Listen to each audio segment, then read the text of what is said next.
Good morning, everyone. Okay, Giorgio has spoken before about congestion problems in the market, capacity in the market, delays in sailings, performance, etc. But we can't just look at the problems which there are. We need to have a look also at the economic projections which global economists have. They're continuously, let's say, giving economic projections with regard to what's actually going to happen in the market. During 2020, if we have a look at the first graph, the global economic outlook, during 2020, we had problems with COVID, we had problems with lockdowns, etc., and there was an average contraction of the global economy of approximately minus 3.2%. Then in 2021, we started to have a reprisal in the market, and let's say in April 2021, global economists were estimating approximately a growth on a global basis of about 6%.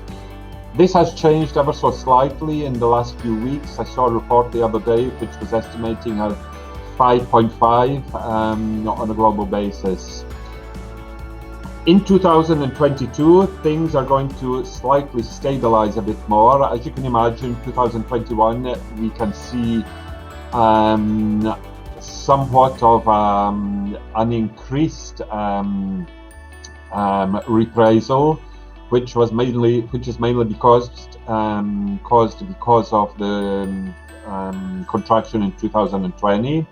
And in 2022, we're going to have a reprisal or a global growth of approximately 4.9%.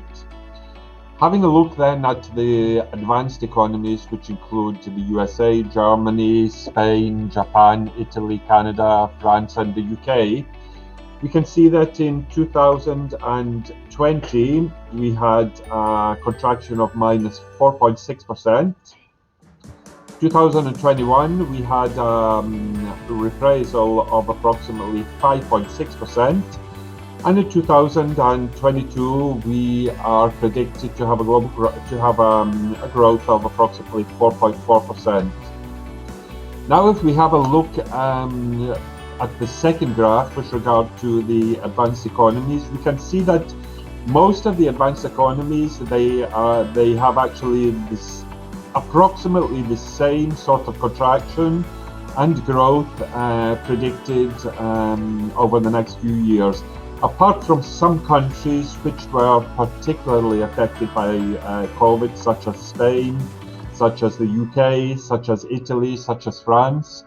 As you can see, in 2020, there were particular contractions in these economies.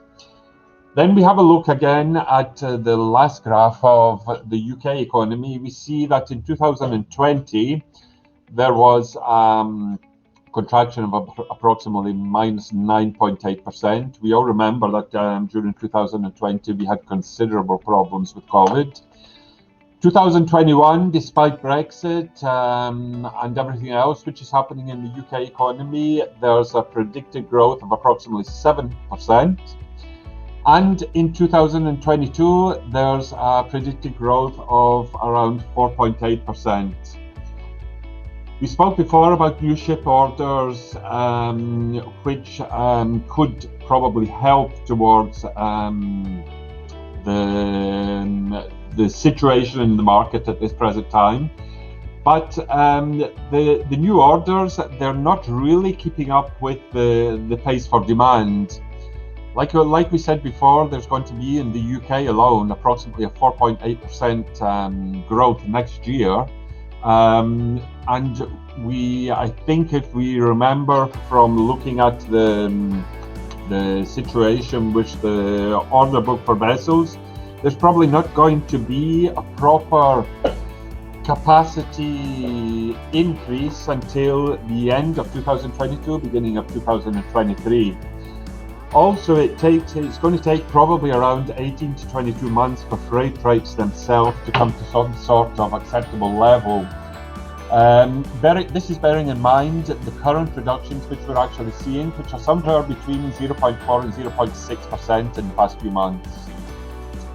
So there is some sort of sight ahead for some sort of change, but no real end in sight for the ocean freight demand capacity imbalance at this present time.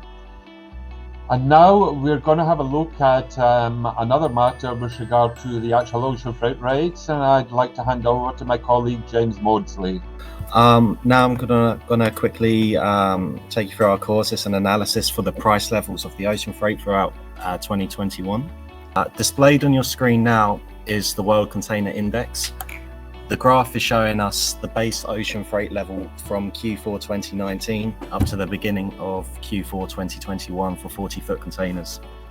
Just to clarify, this graph is based on a basket average of all world routings in the market. So many of you that are here currently importing from the Far East will be paying considerably more than what the graph shows, as this is just the world average level.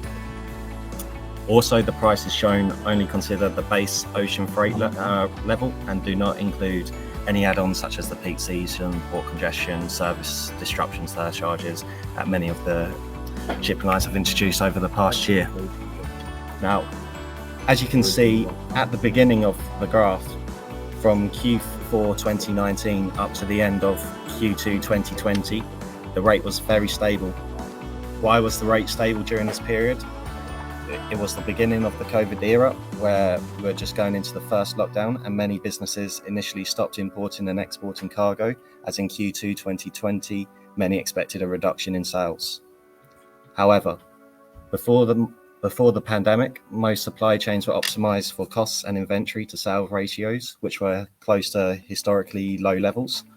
But meanwhile, during the period of Q2 2020, the vast majority of global spending power remained in place as jobs and incomes were protected by the world's governments through various different furlough schemes. And as a result, economic spending increased with less opportunity to spend on traveling and other services. I know how much we all miss going to the bars and pubs on a Friday night back then. Now, referring back to the graph, in Q3 2020, the first initial spike or increase to the base ocean freight level occurred. This is because the whole world started ordering to prepare for increased sales, to replenish their inventory, and also increase their safety stock. Still to this day, due to natural limitations on capacity, most companies are still having a lower than desired inventory levels, which means the demand for shipping has not halted, with the result of the base ocean freight slowly increasing over 2021. And as you can see today, at the peak of the graph with an average rate level just over $10,000 per 40-foot container. If we go on to the next slide, we need to also take into consideration how these vessels operate, and that's by using oil. Displayed on your screen now is the cost of very low sulfur oil throughout 2021. You may remember the term being used, IMO 2020.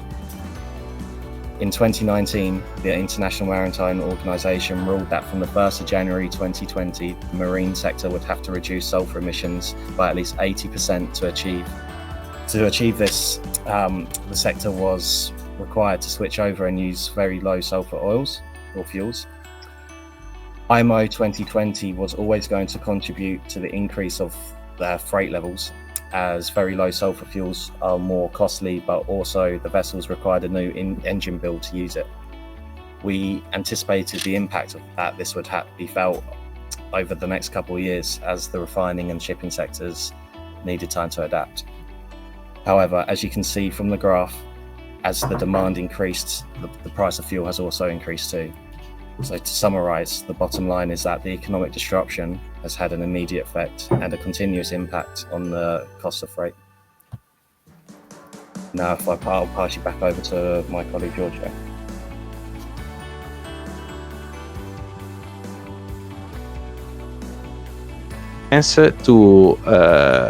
To share with you our Merry Christmas and a better 2022